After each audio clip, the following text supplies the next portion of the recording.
Hello, everyone. Welcome to 110% Summary. Let's recap a 2007 Japanese horror film titled Exte.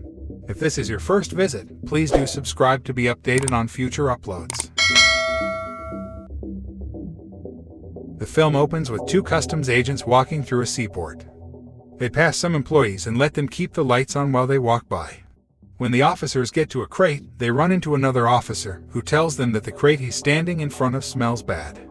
Human hair fills the crate when the officers open it. The others are informed by one officer that the hair is used to make hair extensions for women. One of the officers gets a call while they are talking and starts flirting with a girl on the phone. Girl with tangled hair appears in the crate while he flirts. She scares the officials, who call the police as they take off. In the meantime, Yamazaki, a morgue night watchman, learns from a coworker that something extraordinary is emanating from the harbor. After his coworker leaves the following day, Yamazaki begins combing through the hairs of every woman in the morgue. As he sniffs the woman's beautiful hair, the other women all stare at him without knowing it. In another scene, Yuko's roommate Yuki wakes her up while she is asleep on her table. Yuko sees from the clock that she needs to get to work right away. She bids Yuki farewell and rides her bicycle to work. Yuko makes it to the salon. She meets her colleagues at the salon. Their boss tells the employees to finish the hair of their customers faster so they can get on with the day. In the meantime, the older sister of Kiyomi, Yuko, walks with her daughter. When Nami inquires as to why she is not attending school, her mother advises her to continue walking. In another scene, some doctors examine the body that they found in the harbor at the morgue. They uncover additional hair when they open the girl's stomach. They see that every one of her organs have been unlawfully collected, and Yamazaki removes her body when they're finished. When he gets to the storage unit and sees that hair is growing from the girl's eyes, mouth, and head, he gets excited. That evening, Yuko comes home and inquires about dinner. Yuko learns from a letter that Nami is Kiyomi's daughter. When Yuko calls Kiyomi, who is in a club, Kiyomi requests that she watch over Nami. Nami assures them that she will behave until Kiyomi takes her home and apologizes for being a burden. In this scene, Yamazaki steals the body from the morgue and brings it to his house. He has various types of hair hanging inside his house and observes that the body's hair has grown even longer. During this time, Yuko awakens and checks on her mother.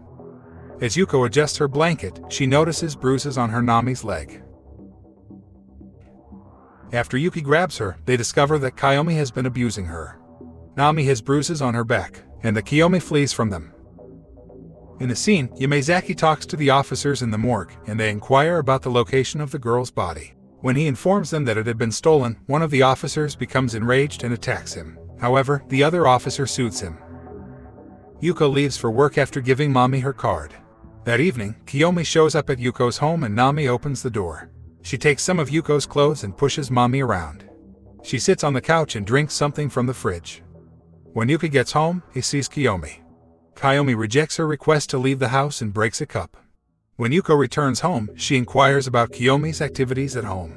Yuko and Yuki prevent Kiyomi from leaving with her daughter after she gets up and tries to do so. Yuko is made to feel bad for having her pregnancy ended by Kiyomi.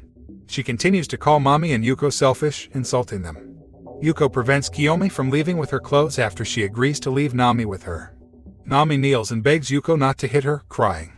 Yuko soothes her and reassures her that she will never be beaten again. Yamazaki, on the other hand, watches as the corpse's injuries cause her hair to grow longer. In order to market his hair extensions, he cuts them and takes them to a salon. The stylist examines the hair and is impressed by its high quality. She then works on a customer while wearing the extensions. The customer comments on the hair's high quality after seeing it.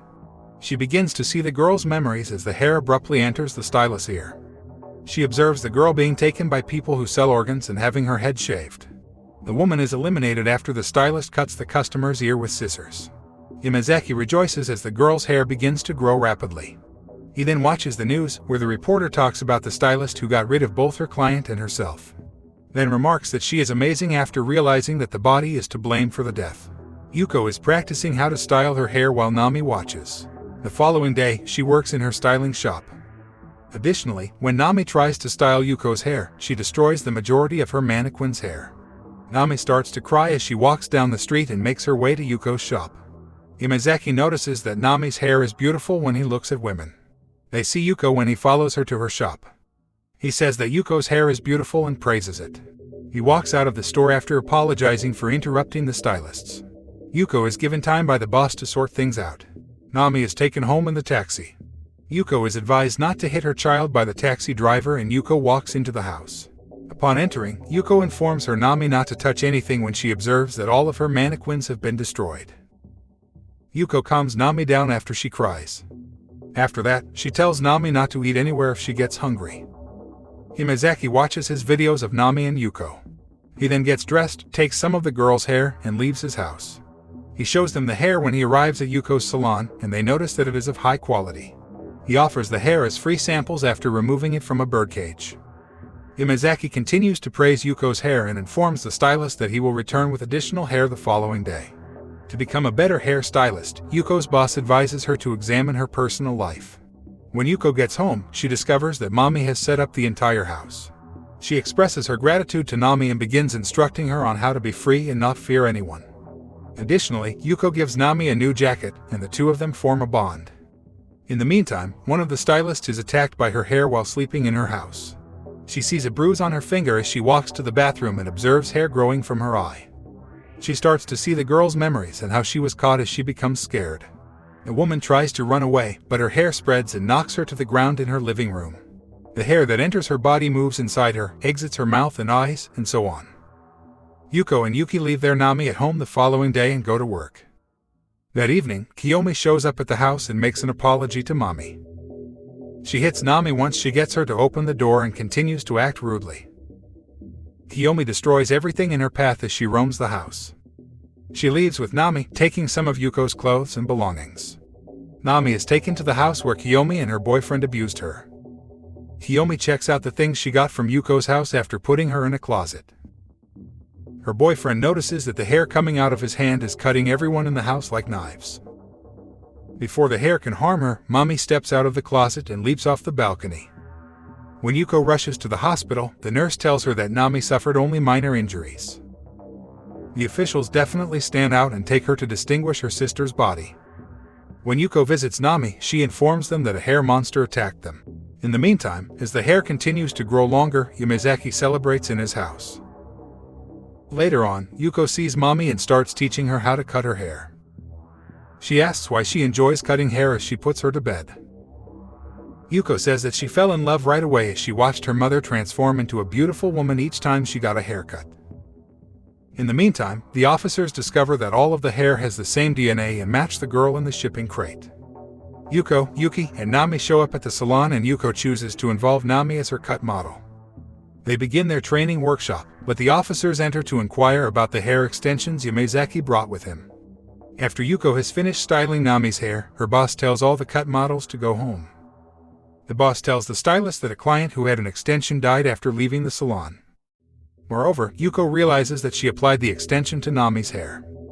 Yamazaki's name was given to the officers by the stylists, so Yuko decides to hurry home and check on Nami. They also get a fax from the fax machine, and Yuki helps Nami practice her styling. Hair suddenly appears in the air conditioner and from the fax machine as Yuki eats her dinner. Yuki moves Nami to a different room when she notices how much hair is in the room. The hair attacks Nami after following them to the next room. When they get there, they open the front door. She sneaks into the house after seeing a lot of hair. When she reaches the location where Yuki and Nami are, she discovers that the hair has removed Yuki. She tries to free Nami from the hair, but as it's about to kill her, it attacks and grabs her. Yamazaki shows up and orders it to leave her. The officials show up at Yamazaki's home and see that it's brimming with hair. They stroll around the house. Also, as they see the young lady from the crate, they get gone after by the hair. Yamazaki drives to his home with Yuko and Nami in his vehicle. He goes into his home and sees the officials are caught in the hair. He snickers at them and put downs them for continuously giving him trouble as he worked at the mortuary. He starts hitting one of the officials and the official died. Yamazaki taunts the official for kicking the bucket with such ease and he keeps strolling around the house. He then, at that point, lauds Yuko and Nami for having the best hair. He's gone over and Yuko goes up against him. He illuminates her regarding how the young lady endured when she was alive and had her eye and organs eliminated and sold. The caught official asks Yamazaki to stop what he's doing. Yamazaki then snatches some hair and kills the official with it. Yamazaki uncovers that he has hair on his tongue. Yuko attempts to fight him and she cuts him with some wrecked glass. Hair spouts out of his physical issue yet he stops it and keeps going after Yuko. Mommy gets up and hollers at him and he races to her. He utilizes a scissor to trim her hair and blood streams from the scissor. As Yamazaki giggles with the horrendous scissors, the body gets up and partners him with one of the miscreants who was grinning as they cut her open. She then makes hair grow all over Yamazaki's body, and as he tries to attack Yuko, the girl dismembers him. After he is eliminated, the girl is at peace because she feels she has gotten her revenge. All the hair returns to her and she reverts to a normal girl. Yuko and Nami escape the house and sit on a beach. Mami asks Yuko if their experience will make her hate hair, but Yuko says it just made her stronger. Yuko suggests that Mami live with her forever and Nami happily agrees. And that's the end of the recap. What can you say about the movie? Comment it down below. And don't forget to subscribe to be updated for future uploads. Thank you for watching and have a nice day.